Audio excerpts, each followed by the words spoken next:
হবিগঞ্জের নবীগঞ্জে বনগাঁও নতুন জামে মসজিদে ছুরিকাঘাতে এক মুসল্লিকে হত্যার ঘটনায় প্রধান অভিযুক্ত রুশেল মিয়াকে গ্রেফতার করা হয়েছে।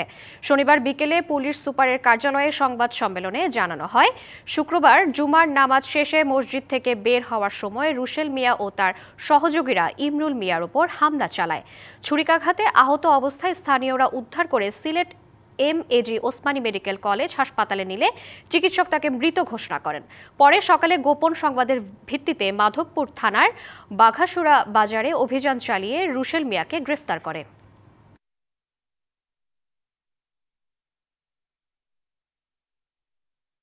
24 ঘন্টার ভিতরে আমরা আসামি অ্যারেস্ট করেছি, সে ছুরিকাঘাত করেছে এবং আরো কয়েকজনের নাম বলেছে। তো আমরা তাদেরকে খুঁজতেছি। আমাদের কাছে সে এটা স্বীকার করছে যে আসলে তার ভাইকে যেহেতু ইমরুল মেরে ফেলছে, এই যে একটা হতাশা বা এই যে একটা তাদের কষ্ট, এই কষ্ট থেকেই সে আসলে এই ঘটনাটা ঘটেছে।